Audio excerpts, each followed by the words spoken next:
के मंगल गावहू हो।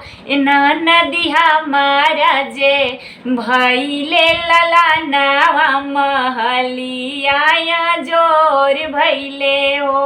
ननदी हमारा जे भैले ललनावा महलिया जोर भैले हो।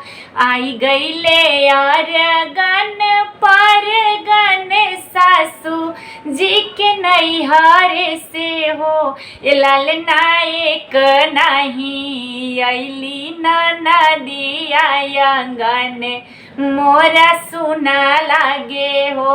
ललना एको नहीं अली ननदी आंगन मोरे सुना लागे हो।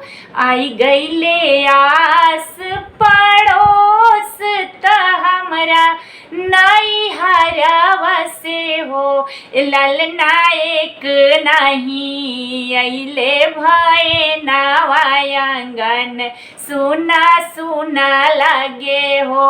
ललना एको नहीं अइले भये नावा आंगन मोरा सुना लागे हो।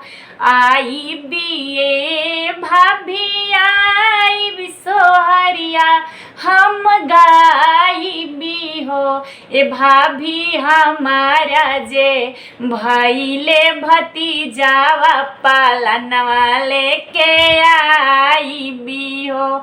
भाभी हमारा जे भैले भतीजावा पालनवा लेके आई भी हो। आई बिये भाभी आई भी मंगल हम गाई भी हो। भाभी हमारा जे भैले भतीजावा बेरवा लेके आई पालनवा लेके आई।